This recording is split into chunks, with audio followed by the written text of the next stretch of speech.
Alhamdulillahi rabbil masyriqaini wa rabbil maghribain alladzi khalaqa kulla syai'in zawjain wa aujaba alaina al-ihsana bil walidain wa nashhadu an la ilaha illallah wahdahu la syarika lak wa ashhadu anna muhammadan abduhu wa rasuluhu sayyidul kaunain sallallahu alaihi wa ala alihi wa ashabihi wa atba'ihi ajma'in laila wa naharan fit tarafain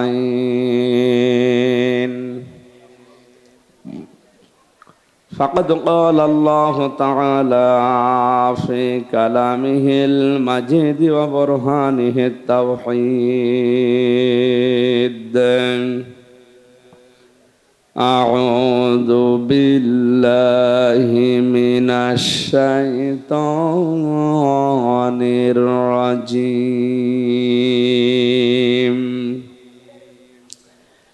Bismillahirrahmanirrahim. Wattaqu yawman turja'una fihi ilallah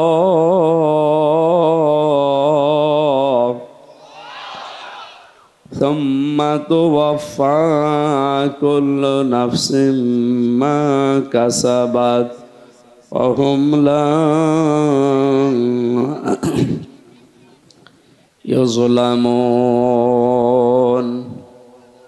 Sadaqta ya Rabbana.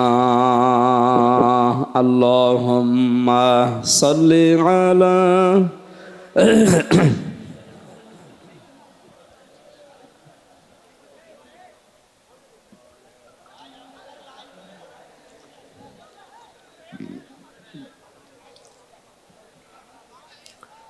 আলহামদুলিল্লাহ, বাংলাদেশের ঐতিহ্যবাহী জেলা সিরাজগঞ্জ উল্লাপাড়া থানার অন্তর্গত।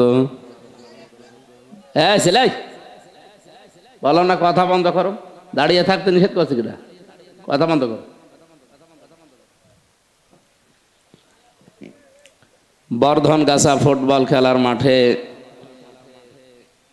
মধ্যপাড়া জামে মসজিদের উন্নয়ন কল্পে তাফসিরুল কোরআন মাহফিলের স্বনামধন্য সভাপতি জনাব আনোয়ার হোসেন বাবুল দামাত বারকাতুহুমুল আলিয়া, প্রধান অতিথি মাননীয় জাতীয় সংসদ সদস্য বীর মুক্তিযোদ্ধা আলহাজ শফিকুল ইসলাম শফি, আতালাল্লাহু উমরাহু ওয়া বারাকাল্লাহু ফি হায়াতি। বিশেষ অতিথি হিসেবে যারা উপস্থিত আছে, বিশেষ করে আবুল কালাম আজাদ ভাই, শাহাদত হোসেন জিকো ভাই, আমিনুজ্জামান অলোক ভাই, আবু সাইদ স্বপন ভাই, আলহাজ গাজী আবু বকর সিদ্দিক, জনাব ইকবাল হোসেন, জনাব ফয়সাল কাদের রুমি, বীর মুক্তিযোদ্ধা জনাব গোলাম মুস্তফা, এস এম নজরুল ইসলাম, গোলাম সরোয়ার বকুল, আলহাজ জাহিদুল হক, নবী নওয়াজ খান বিনু, হেদায়েত আহমেদ এলাম, জহরুল ইসলাম মেন্টল ভাই, আমিরুল ইসলাম আরজু, অনেক মানুষের নাম দেখতে পাচ্ছি। আরফানা লাকা যিকরক, একবারে দোয়া করে দিলাম আল্লাহ যেন তাদের সম্মান মর্যাদা শান্তি নিরাপত্তা দুনিয়া আখিরাতে বাড়িয়ে দেন, আমিন। আলোচনা রাখলেন মাওলানা মুফতি আলী আসগর, হাফেজ মাওলানা মনিরুজ্জামান, সম্মানিত পরিচালক মাওলানা আক্কাস আলী সহ অন্যান্য ওলামা একরাম, সামনে বসা মুসলমান ভাইরা, পর্দার আড়ালের সম্মানিতা মা এবং বোনেরা, প্রশাসনের ভাইরা, প্রাণপ্রিয় সিরাজগঞ্জবাসী, দল মত নির্বিশেষে কোরআনের এই অনুষ্ঠানে যারা ইবাদত মনে করি আমরা এসেছি, খুশি হয়ে বলছি আলহামদুলিল্লাহ। কিছু লাগবে না ভাই, এখানে দাঁড়িয়ে না থেকে বসতে পারেন, বসে পড়েন। কিচ্ছু লাগবে না।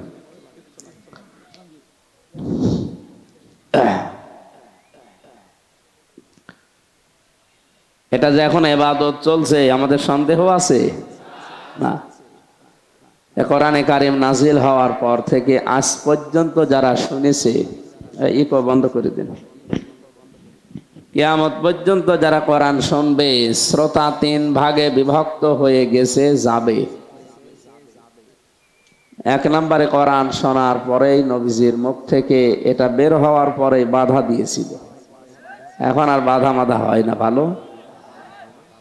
2 নম্বরে কোরআনে কারিম শোনার পরে কিছু মানুষ বিশ্বাস করতো এটা আল্লাহর কালাম, কিন্তু যখন তাদের প্র্যাকটিক্যাল লাইফের সাথে মিলতো না, আস্তে করে পেছন দিক থেকে কেটে পড়ত। 3 নম্বরে কোরআনে কারিম শুনতে এসেছে যারা ঈমানদার। ঈমান যাদের ভেতরে আছে, এরা যদি কোরআন শোনে, আল্লাহ তাআলা বলেন যাদাতুহুম ঈমানা, তাদের ঈমান মাস্ট বি, বাড়বে, তাদের ঈমান বেড়ে যাবে। ওয়াজিলাত কুলুবুহুম, তাদের অন্তরাত্মা কেঁপে উঠবে, কারণ এটা সাধারণ কোনো মানুষের কথা না। লাইসা হাদা কালামুল বাশার, এটা দুনিয়ার মানুষের কথা নয়। আল্লাহ পাক নিজের কুদরতি জবান দিয়ে এটা বের করেছেন, বলেন সুবহানাল্লাহ। এই জন্য যারা পড়তে পারেন না, আপনি যদি পড়া শিখতেন আর যদি বুঝতেন, আমার মনে হয় তামাম দুনিয়া চাওয়ার, তামাম দুনিয়া পাওয়ার চাইতে আপনার কাছে এটা ভালো লাগতো। আপনি জানেনও না, বোঝেনও না, তো কি আপনার কাছে কি মনে হবে? আশা করছি এই থ্রেট দেওয়া কথাটা, তো অপমানের সুরে কথা বলাটা আপনার বিবেকের কাছে ধাক্কা লাগবে। অন্তত মরণের আগে কোরআন না শিখে, না বুঝে আপনি মরবেন না। এখন যদি বলেন আমার বয়স এখন 70 বছর, আমি এই বয়সে আলিফ বা পড়তে গেলে মানুষে হাসাহাসি করবে, করুক। আপনি কিন্তু কোরআনে কারিম শেখার জন্য যদি বিসমিল্লাহির রহমানির রহিম এটা বলা আরম্ভ করে, আলিফ বা তা সা, কোরআন শেখার জন্য শব্দগুলো বলার সঙ্গে সঙ্গে আপনি হয়ে যাবেন তালেবে ইলম। আর নবীজি জানিয়েছেন, কোন তালবে ইলম যদি মারা যায়, ওর জীবনের কোনো হিসাব জবাব দেওয়া লাগবে না, বিনা হিসাবে আল্লাহ জান্নাত দিয়ে দেবে। এইটার ইজ্জতে কোরআনের, আশা করছি আপনি শিখবেন এবং বুঝবেন। ইবাদতে যেমন কথা বলা যায় না, এদিক ওদিকে তাকানো যায় না, এটা যেহেতু ইবাদত, দিনের বেলা যদিও আমাদের কষ্ট হচ্ছে, তারপরেও ইবাদত মনে করে ঘন্টা খানেক একটু শোনেন, 500 রাকাত নফল নামাজের সওয়াব আল্লাহ দিয়ে দেবেন। দরুদ আর সালাম পড়ছি আমাদের নবী মুহাম্মদুর রাসূলুল্লাহ সাল্লাল্লাহু আলাইহি ওয়াসাল্লামের প্রতি। এই কথা বলে কে গো? না, এটা ভিডিও হচ্ছে আজকে, কালকে সারা দেশে চলে যাবে, মানুষ জানবে যে সিরাজগঞ্জের মানুষ উল্টা পাল্টা। কথা বন্ধ করেন ভাই, ইশারায় করেন, কথা বলবে না, দাঁড়িয়ে থাকে থাক। সবাইকে দেখা লাগবে কি আমাকে রূপ বেরিয়েছে, কি দেখবেন কি? এমনি শরীর চলছে না, আমার জ্বর এসে শরীর অবস্থা ভালো না। কোথায় আসছে সে? দিনাজপুর, বিরল থেকে সারা রাত জার্নি করে এসে দিনের বেলায় করা এগুলো ঝামেলা। এত করে বললাম ডেট খালি নেই, আপনারা সামনে বছরে নেন। এরা না, আমাদের দিনের বেলায় দেন। তো দিনের বেলায় তো আমাদের বেঁচে থাকা লাগবে নাকি? গরু দিয়ে চাষ করে খাবেন, গরু যদি মরে যায়, আমি তো তোদের কাছে তো বেঁচে থাকি। কোরআনের যে কোনো শব্দ ওর ভেতরে আল্লাহ শিক্ষা দিয়েছেন, তাছাড়া নাজিল করতেন না। আমি যে 3 নম্বরে ইমানদারদের কথা বলতে গিয়ে, যারা ঈমান এনেছে ওদের সামনে কোরআন পড়লে ওয়াজিলাত কুলুবুহুম, তাদের অন্তরাত্মা, কলব, হৃদয়, হাড় যাই বলেন, এটা কেঁপে ওঠে। কি হয়? এই শব্দটা যদি আজ আমরা বাংলাদেশের মানুষ বুঝতাম, আর যদি আমাদের প্র্যাকটিক্যাল লাইফে, বাস্তব জীবনে যদি আমরা সেট করতে পারতাম, আমার মনে হয় এই দেশে অনেক বেদাত এমনি বন্ধ হয়ে যেত। আর খেয়াল করেন কিভাবে, এখানে কলবুন শব্দটা আছে, কফ লাম বা। কলব শব্দের শাব্দিক অর্থ হচ্ছে পরিবর্তন, পরিবর্ধন করা। আজ বাংলাদেশে 48,000-এর উপরে পীর। যে কোনো দরবারে যাবেন, ওনারা আপনাকে প্রথমে এই কলব পরিষ্কার করার জন্য জিকির দেবে। এটা আমরা জানি নাকি জানি না? যেখানেই যাবেন আপনাকে কলব পরিষ্কার করতে বলবে। নবীজিও এইটাই 1500 বছর আগে জানিয়েছেন, আলা ইন্না ফিল জাসাদি মুদগাতুন ইদা সালুহাত সালুহাল জাসাদু ওয়া ইদা ফাসাদাত ফাসাদাল জাসাদু আলা ওয়াহিয়াল কলব। এটা মুসলিম শরীফের হাদিস।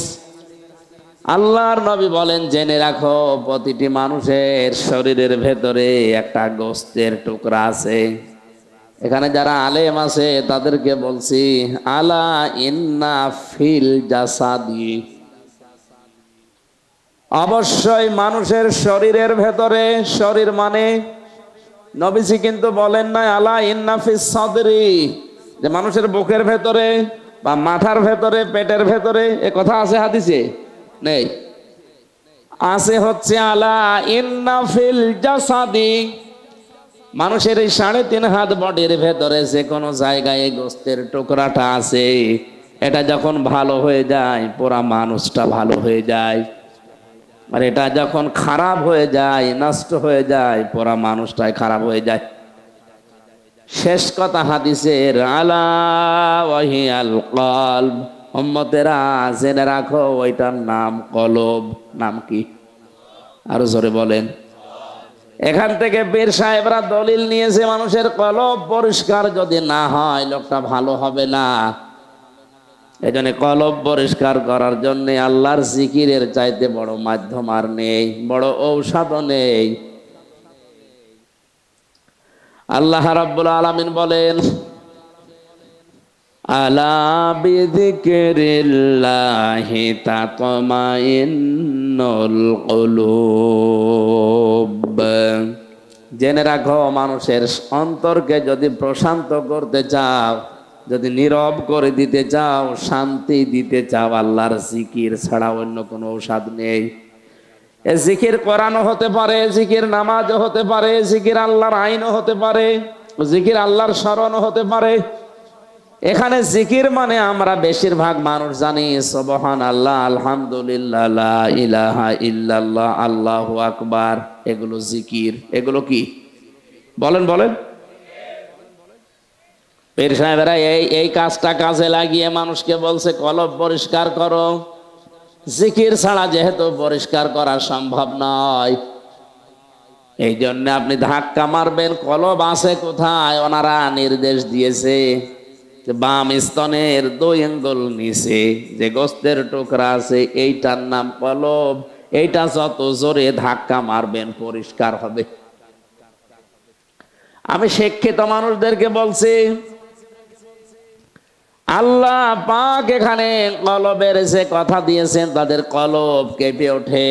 তাহলে কলবের কাজটা কি, তার অবস্থান কোথায়, কি করে সে, এইটা আপনাকে আগে জানা লাগবে।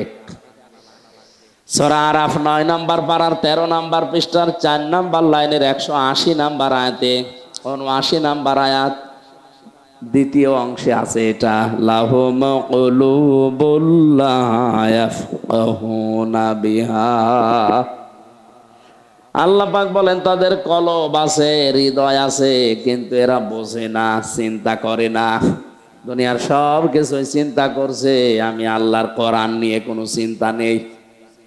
তাহলে আয়াত দ্বারা বোঝা যাচ্ছে কলবের একটা কাজ আছে, বোঝা, চিন্তা করা। কি করা বলেন না কেন? এটা ক্লাস চলছে, বিশ্ববিদ্যালয়ে ক্লাস নিত স্যারেরা 45 মিনিট, এটার একটা ক্লাস। তাহলে আমরা বুঝলাম আল্লাহর বাণী দিয়ে যে কলবের কাজ হচ্ছে চিন্তা করা। বলেন কি করা? আরো জোরে। এখন বাস্তবতায় আমরা দেখি মানুষ চিন্তা করে বুক দিয়ে না মাথা দিয়ে? হ্যাঁ, তাহলে 48,000 পীরের দরবার থেকে যে আওয়াজ আসছে, বাম স্তনের 2 আঙ্গুল নিচে যে গোস্তের টুকরা আছে এটার নাম কলব। যত জোরে ধাক্কা মারবেন এটা পরিষ্কার হবে। কোরআনের আয়াতের সাথে নবীর হাদিসের সাথে বাস্তবে মিলছে না। কারণ এই দুনিয়ায় পাগলও জানে যে চিন্তা মানুষ বুক দিয়ে করে না, করে কি দিয়ে? আরো জোরে। হাদিসের যে ভাষা, আলা ইন্না ফিল জাসাদি মুদগাতুন, এ মদগা শব্দের ব্যাখ্যা যদি আপনি করেন, বিশ্লেষণ করেন, দেখবেন বাবার স্ফলিঙ্গ দিয়ে দ্রুত গতিতে যে পানিটা বের হয়ে যায়, এ নাপাক পানিটা মায়ের রেহেমের ভেতরে জমা হওয়ার 40 দিন পরে ওইটা হয়ে যায় আলাক। কি হয়? আলাক মানে আমরা জানি মাটির নির্যাস, ঝুলন্ত জমাট বাঁধা রক্ত, যোগ যোগ ঝুলে থাকে না? বিজ্ঞান এখন দেখাচ্ছে মায়ের জরায়ুতে 40 দিন সন্তান ওই রেহেমের ভেতরে ঠিক গোশতের আকারে ঝুলে আছে। জমাট বাঁধা রক্তের পরে বাকি 40 দিনে হয় ওটা মদগা। মদগা এর আবার 3 নাম্বার, 4 নাম্বার, 5 নাম্বার, 6 নাম্বার প্রকার পর্যন্ত আছে। তাহলে দ্বিতীয় নাম্বার পয়েন্টে আমরা জানলাম আলাক থেকে মানুষকে বানানো হয় মদগা। কি হয় বলেন না কেন? হাদিসের প্রথম অংশ ছিল কি, আলা ইন্না ফিল জাসাদি মুদগাতুন, অবশ্যই মানুষের শরীরের ভেতরে একটা গোস্তের টুকরা আছে। এটা যেহেতু মাথা না, বুক না, পেট না, পিঠ না, কোন জায়গার নাম নবী বলেননি, এটা আমাদের গবেষণা করে বের করা লাগবে। কথা বলেন। যেহেতু কোনো নির্ধারিত জায়গার নাম নবী বলেননি, হ্যাঁ শরীরের ভেতরে আছে। এ শরীর আমার মাথা থেকে শুরু করে পা পর্যন্ত পুরাটাই কি? আরো জোরে। এই শরীরে আপনি এবার অণুবীক্ষণ যন্ত্র লাগান। কি লাগাবেন? চিরে ফেলেন, দেখেন পাওয়া যায় কিনা। যেহেতু হাদিসের ভাষা মদগা, বিজ্ঞান এখন দেখাচ্ছে যে মদগা হওয়ার জন্য কমপক্ষে 3টা শর্ত লাগে। কয়টা? 1 নাম্বারের ভেতরে রক্ত থাকবে, 2 নাম্বারের ভেতরে চর্বি থাকবে, 3 নাম্বারে রাবারের উপরে কামড় দিলে যেভাবে দাগ বসে যায় দাঁতের, ওটার উপরে এরকম দোড়া কাটা ভাব দেখা যাবে। এখানে যারাই আছেন, কোন বুড়া মানুষ যেটা মরে যাবে কয়দিন পর, ওর মাথা ভেঙে যদি মগজ নিয়ে আসেন, বাম স্তনের 2 আঙ্গুল নিচে কেটে যদি গোশতের টুকরা নিয়ে আসেন, হাদিসের সাথে বিজ্ঞানের সাথে মিলছে কোনটা বলেন তো? বলেন বলেন।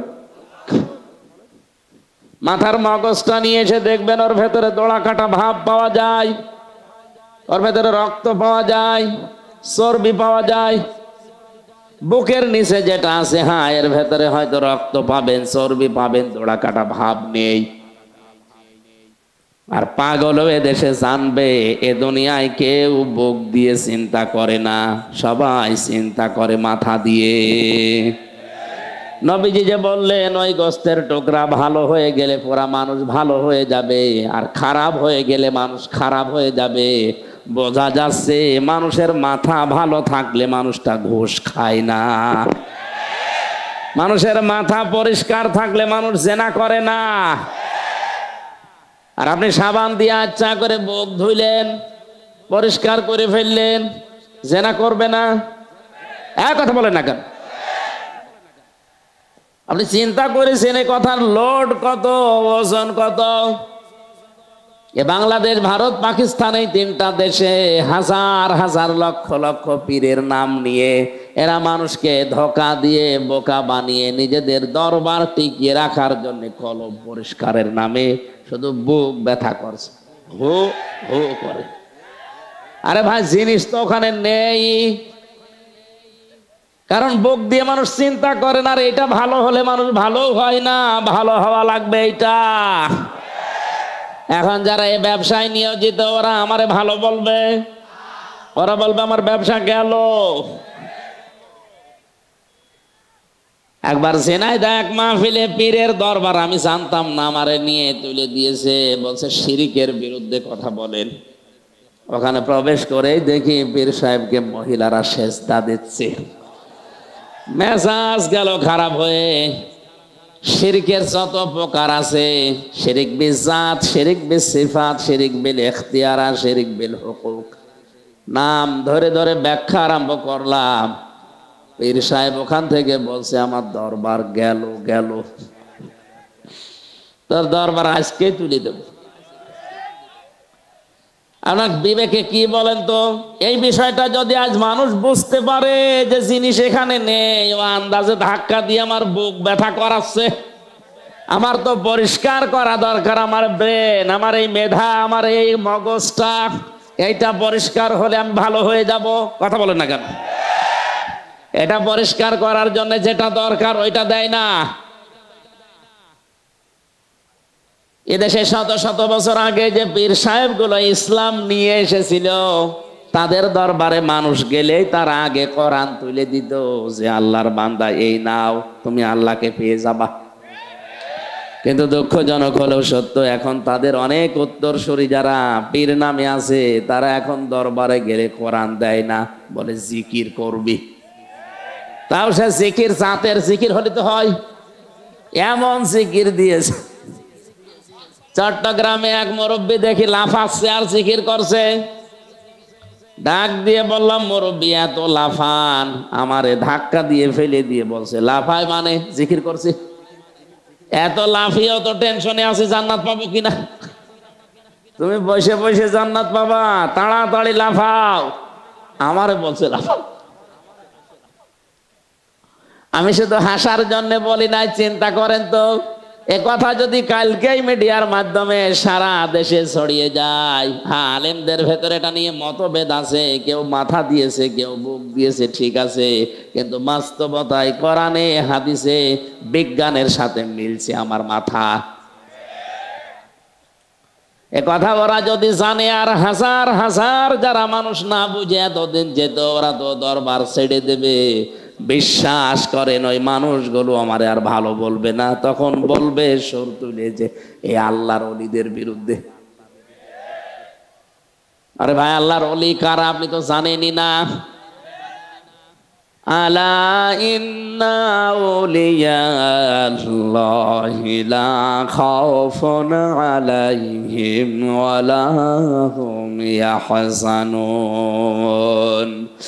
সূরা ইউনূসের ৬২ নম্বর আয়াতে আল্লাহ বলেন, সাবধান, আমার ওলি যারা, তাদের ভয়ও নেই, চিন্তাও নেই। কিসের ভয়, কিসের চিন্তা? আল্লাহর ওলি যারা, আল্লাহর বন্ধু যারা। আয়াতের ব্যাখ্যায় নবীজি বলেছেন, আল কাসিবু হাবিবুল্লাহ, যারা কাজ করে খায় এরা আল্লাহর বন্ধু। এই যে ক্ষেত খামারে যারা কাজ করছে, কাজটা ছোট না, অনেক বড় কাজ। এই প্রচন্ড রোদের ভেতরে, বৃষ্টি কাদার ভেতরে যারা ভিজে রোদে পুড়ে মানুষের ফসল তৈরি করে, আল্লাহর কসম, এই মানুষগুলো যদি ৫ ওয়াক্ত নামাজটা আর পর্দাটা ঠিক রাখতে পারে, এই সরাসরি জান্নাতে চলে যাবে। চট্টগ্রামের ময়দানে, বরিশালের ওখানে, ফরিদপুরের ওখানে যারা বিভিন্ন জায়গায় বসে শুধু হো হো করছে, ওর চাইতে যে লোকটা এই সিরাজগঞ্জের মাঠে কাজ করে খায়, এর মর্যাদা নবীর কথা অনুযায়ী আল্লাহর কাছে অনেক গুণ বেশি। আমরা এদেরকে আল্লাহর ওলি বলি না, আল্লাহর বন্ধু বলতে চাই না, অথচ হাদিস আল কাসিবু হাবিবুল্লাহ, যারা কাজ করে খায় এরা বন্ধু কার? বন্ধু মানে ওলি। ওলি মানে কি? তে সহজ কথাগুলো আপনি বোঝেন না কেন?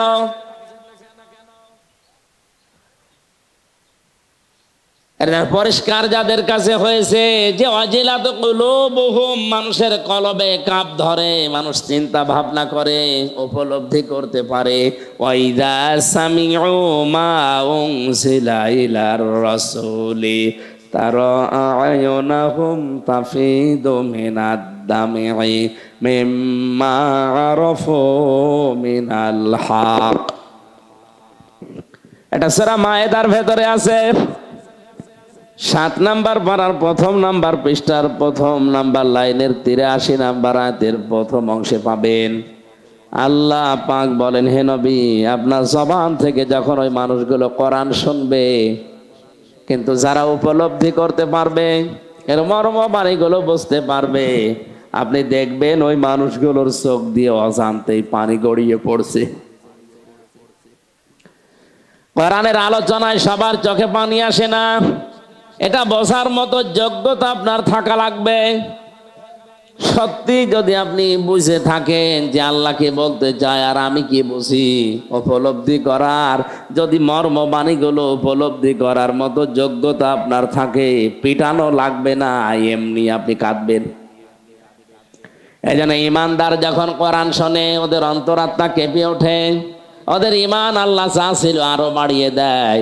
ওয়া আলা রাব্বিহিম ইয়াতাওয়াক্কালুন, ওই মানুষগুলো সর্বশেষ বাড়ি যাওয়ার আগে একমাত্র ভরসা করব আল্লাহর উপরে, এ সিদ্ধান্ত নিয়ে বাড়ি যায়। জোরে বলেন সুবহানাল্লাহ। আল্লাহ আমাদেরকে এভাবে কোরআনে কারীম শোনার বোঝার মতো তৌফিক যেন দান করেন, বলেন আমিন। দরুদ আর সালাম পড়ছি আমাদের নবী মুহাম্মদুর রাসূলুল্লাহ সাল্লাল্লাহু আলাইহি ওয়াসাল্লামের প্রতি। আমি মাত্র 2 মিনিটের ভেতরে একটা গুরুত্বপূর্ণ কথা বলছি, খুব খেয়াল করবেন। এটা সবাই বুঝবে আমার মনে হয় না, তারপরও যারা খেয়াল করছেন জ্ঞানী মানুষ দেখবেন।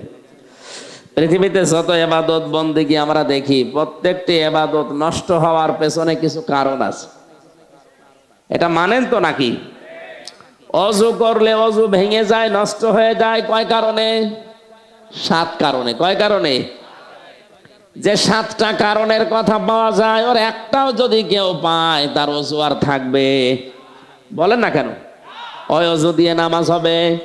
আরো জোরে। নামাজ ভেঙে যায় এরকম 19টা কারণে। কয়টা? এর একটাও যদি কেউ করে তার নামাজ আর হবে? মানুষের আমল বা কাজও ভেঙে যায়, নষ্ট হয়ে যায় 2টা কারণে। যারা কুফরি করে আর আল্লাহর পথ থেকে মানুষকে বাধা দেয়, এদের আমল নষ্ট হয়ে যায়। তাহলে এই আয়াতগুলো হাদিসগুলো দিয়ে আমরা কি জানলাম? পৃথিবীর যত ইবাদত আছে সবগুলো ভেঙে যাওয়ার কিছু না কিছু কারণ। জবাব দেওয়া লাগবে সবাইকে, আছে না নেই? জান্নাতে যাওয়ার জন্য যেটা সবচাইতে জরুরি তার নাম ঈমান।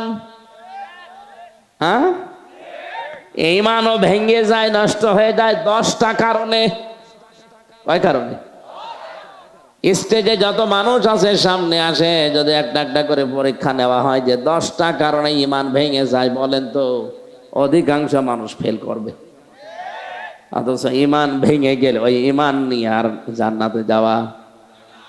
অজু ভেঙে গেলে যেমন নামাজ হয় না, 19টা কারণে যদি নামাজ ভেঙে যায়, ওই নামাজ যেমন বাতিল হয়ে যায়, নষ্ট হয়ে যায়। ঈমান ভাঙার যে 10টা কারণ আছে, ওর একটাও যদি পাওয়া যায়, ওই ঈমান ব্যর্থ। ওই ঈমান নিয়ে আপনি জান্নাতে যেতে পারবেন না।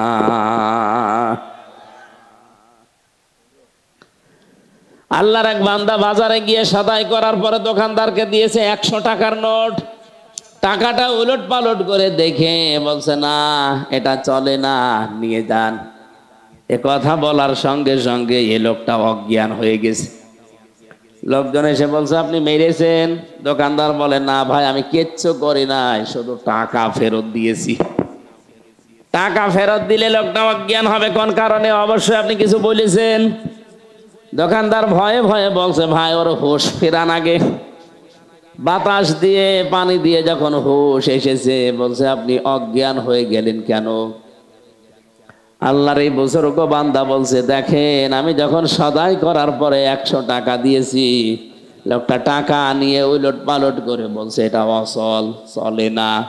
কারণ এর ভেতরে যে দাগটা থাকার কথা, ওই দাগটা নেই। ওই দাগ না থাকলে ওটা কি টাকা? বলেন বলেন। আমি তো টাকা দেওয়ার পরে উনি উলট পালট করে দেখে যদি বলে এটা অচল টাকা, জাল, চলে না। আমি চিন্তা করলাম, আমারও তো একটা জীবনের 100 টাকার নোট আছে, তার নাম হায়াত। আমার 50, 60, 70 বছরের একটা হায়াত। আমি এখনই যদি মারা যাই, মহান আল্লাহ যদি আমার হায়াতে নামক এই 100 টাকার নোটের দিকে তাকিয়ে বলে, হামজা এটা অসল, এর ভেতরে সুদের গোনা পাওয়া যাচ্ছে, এর ভেতরে বেপরদার গোনা পাওয়া যাচ্ছে, মানুষ ঠকানোর গোনা, জুলুমের গোনা পাওয়া যাচ্ছে, এই আমল নামা দিয়ে, এই জীবন দিয়ে, এই ভাঙা ইমান দিয়ে আমার জান্নাতে যাওয়া সম্ভব না। তখন আমার কি হবে ওই চিন্তা করে আমি সেন্সলেস হয়ে পড়ে গেছি। তাদের চিন্তা ভাবনা, আর আমরা আছি কোন ধান্দায়? আল্লাহ পাক কোরআনে কারিমে ঈমানদারকে মহব্বত করে ভালোবেসে একটা কথা জানিয়েছেন, ইয়া আইয়ুহাল্লাযীনা আমানুত্তাকুল্লাহা ওয়াল তানজুর নাফসুম মা কাদ্দামাত লিগাদ ওয়াত্তাকুল্লাহা ইন্নাল্লাহা খাবীরুম বিমা তা'মালুন। সূরা হাশরের 17-18 নম্বর আয়াতে আল্লাহ জানিয়েছেন, ঈমানের দাবি করো, আমাকে ভয় করো। প্রতিটি ঈমানদারের জন্য এটা উচিত। আল তানজুর, নজর করে সে যেন দেখে আগামীতে তার জীবন যেটা অনন্তকালের জন্য পড়ে আছে, ওই আগামী দিনের জন্য তার প্রস্তুতি কেমন, কেমন ভাবে সে প্রস্তুতি নিয়েছে, এটা যেন সে একটু নজর করে। আমার ভাইরা, এখানে আল্লাহর র দিতে পারতেন। র মানেও দেখা, নাজারা মানেও দেখা। র মানে চোখ দিয়ে দেখা, আর নাজারা মানে গবেষণা করে চিন্তা ভাবনা করে দেখা। এত ভালোবাসেন ঈমানদারকে, ওরা যেন বিপদে না পড়ে পরবর্তী জীবনে। এই জন্য আল্লাহ ডাক দিয়েছেন, ইয়া আইয়ুহাল্লাযীনা আমানু। তাফসিরে পেয়েছি, ঈমানদারকে যখন আল্লাহ ডাক দেন, তখন তার কুদরতি হাত এভাবে উঁচা করে মহব্বতে ডাকেন, ইয়া আইয়ুহাল্লাযীনা আমানু। এরপরও যদি আমাদের হুঁশ না ফেরে, তাহলে ঈমান যদি ভেঙে যায়, ওই ঈমান দিয়ে জান্নাতে যাওয়া, আসতে বলেন, বলেন বলেন, ঈমান ভেঙে যাওয়ার, নষ্ট হওয়ার কারণ কয়টা? আরো জোরে। আমি সবগুলো বলতে পারছি না এখন, একটা মাত্র 4 নাম্বারটা বলছি। একটু মিলান তো নিজের সাথে।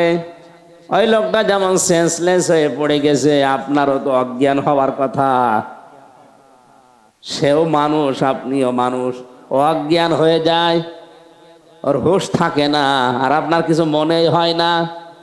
আমার মনে হয় যাদের কিছু মনে হয় না, এগুলো মানুষ নেই, এদেরকে শয়তান দখল করে ফেলেছে। আপনি যখন এখন বাড়িতে এসে দেখেন আপনার বউ আপনাকে গালি দিচ্ছে শুকরের বাচ্চা বলে, ভালো লাগবে? রাগ হবে? না না।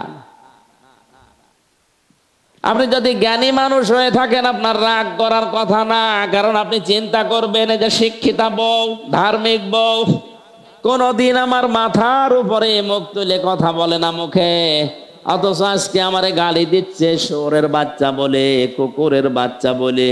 অবশ্যই এই বউকে চিনে ধরেছে। কথা বলে না কেন? আপনি যদি জ্ঞানী মানুষ হয়ে থাকেন, মনে করবেন যে এর ভূতে ধরেছে, চিনে ধরেছে। নাই তো এ কথা বলা তো এর উচিত না, আর এ কথা বলতেও পারে না। আপনিও যখন কোরআনের কোনো কথা শোনার পরে স্বাভাবিকভাবে চিন্তা ভাবনা আসবে না, মনে করবেন শয়তান আপনাকে দখল করে ফেলেছে। 4 নাম্বার ঈমান ভাঙার কারণটা বলছে শুধু, এই ভালো করে থাকা।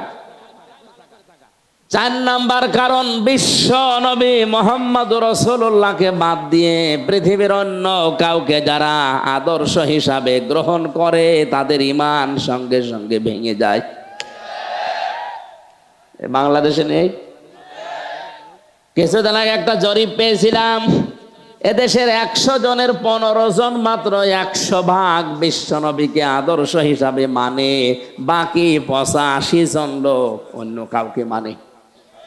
তাহলে হিসাব করে বলেন তো, এদেশে 96% মুসলমান, এই কথা বলা এখন রাইট আছে? আছে ওই শুধু আদমশুমারিতে, আর ওই চামড়া কাটা আছে। এই কথা বলে না কেন? অনেকেই মনে করে আগা কেটে দিলেই মানুষ মুসলমান হয়ে যায়। তাহলে ছাগল কি? ছাগলের কাটা থাকে না? না, আপনি হাসতেছেন, চিন্তা করে বলেন। ইমান ভেঙে যায়, নষ্ট হয়ে যায়। নিজেই বললেন যে অজু ভেঙে গেলে অজুতে নামাজ হয় না, নামাজ ভেঙে গেলে নামাজ আল্লাহর জান্নাতে যাবে না। আমল ভেঙে যায় দুইটা কারণে, কুফরি করলে আর আল্লাহর পথে বাধা দিলে। তো সব জিনিস ভেঙে গেলে সেটা শেষ। ইমানও ভেঙে গেলে যে কি বলেন, যে 10টা কারণে ইমান ভেঙে যায়, 4 নাম্বার কারণে এটা বিশ্বনবী বাদ দিয়ে দুনিয়ার অন্য কাউকে যারা আদর্শ হিসাবে মেনে নিয়েছেন, আপনি আর যেই হন না কেন আপনার ইমান নেই। এবার কারে নিয়ে আসবেন ফতোয়া দেওয়ার জন্য? নিয়ে আসেন।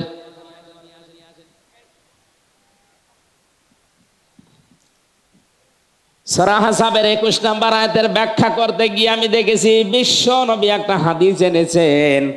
নবীজি বলেন, কিয়ামত পর্যন্ত যদি মুসা নবীও আসে, ঈসা আলাইহিস সালামও যদি আসে, আর আমি নবী মুহাম্মদুর রাসূলুল্লাহর আদর্শ বাদ দিয়ে যদি মুসা নবীকে, ঈসা নবীকে কেউ মেনে চলে, আমি নবী ফতোয়া দিয়ে গেলাম সে জাহান্নামী। সিরাজগঞ্জবাসী, আপনার মাথায় মগজ নেই? 1 নম্বরের জন্য চিন্তা আসে না। এত বড় পাওয়ারফুল নবী যারা কথা বলতো সরাসরি আল্লাহর সাথে, যারা আজরাইলকে থাপ্পড় দিয়েছিল, এইরকম নবীকে যদি এখন মেনে নিলে জাহান্নামে যাওয়া লাগে, তা আপনি কার পেছনে আছেন? এই মুহূর্তে সিদ্ধান্ত নেওয়া লাগবে। ঈমান যদি নষ্ট করতে না চান, ভাঙতে না চান, নবী মুহাম্মদুর রাসূলুল্লাহ বাদ দিয়ে দুনিয়ার কাউকে আমি আদর্শ মানি না। এখানে তো সামিয়ানার নিচে বের হয়ে গেলে আগে যা ছিলাম তাই। এই মাহফিল দেওয়ার দরকার ছিল কি? আমার ভেতরে যদি পরিবর্তনই না আসে, তে মাহফিল 1 বছর পরে একদিন না, প্রতিদিন যদি হয় আর কিয়ামত পর্যন্ত হতেই থাকে, আমার আপনার কোনো লাভ নেই। আমি কোরআন থেকে একটা মাত্র আয়াত পড়েছি, সূরা বাকারার 281 নম্বর আয়াত। তাফসীরুল কোরআন মাহফিল লিখে দিয়েছেন, আমরা তাফসীর আকারে কথা বলবো ইনশাআল্লাহ। জবান খুলে পড়েন, আউযু বিল্লাহি মিনাশ শাইতানির রাজিম, বিসমিল্লাহির রহমানির রহিম,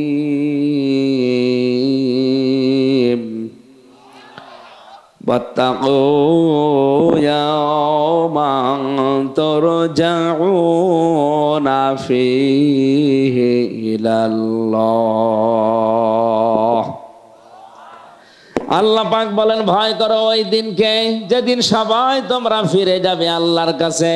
সুম্মা তুওয়াফা কুল্লু নাফসিম মা কাসাবাত ওয়া হুম লা ইউজলামুন। দুনিয়ায় যে যা উপায় করেছে তাকে আল্লাহ ওই পরিমাণ দিয়ে দেবে, কারো উপরে আল্লাহ জুলুম করবে না।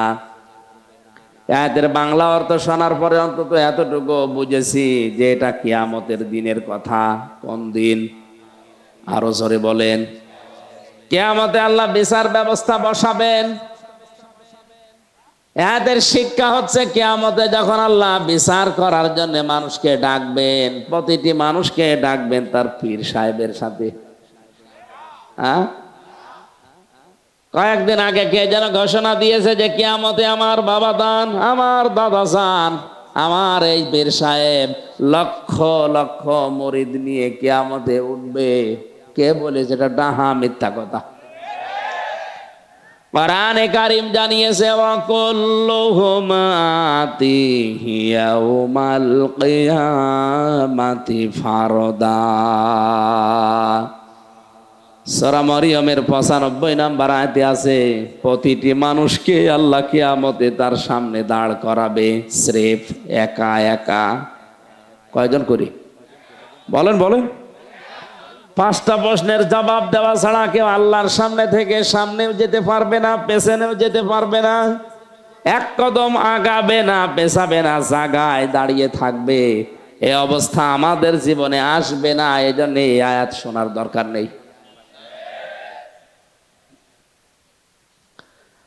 তাহলে আমরা বুঝলাম কিয়ামতে প্রতিটি মানুষকে আল্লাহ ডাকবে স্রেফ কয়জন করে? আল্লাহর বিচারে কোনো অবিচার নেই। আল্লাহর বিচারে কোনো অবিচার, আরো জোরে বলেন। এটা কল্পনাও করতে পারি না যে অবিচার হবে না, অবিচার নেই।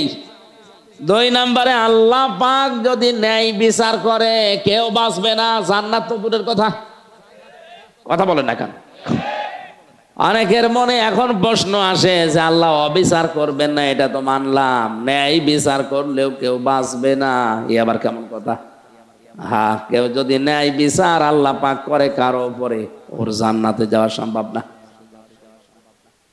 ব্যাখ্যায় একটা হাদিস পেয়েছি, নবীজি বলেন বনি ইসরাইলের একজন লোক 1000 বছর ইবাদত করেছিল। ও মনে মনে ভাবছে আমি যা করেছি আমি জান্নাত পেয়ে বসে আছি।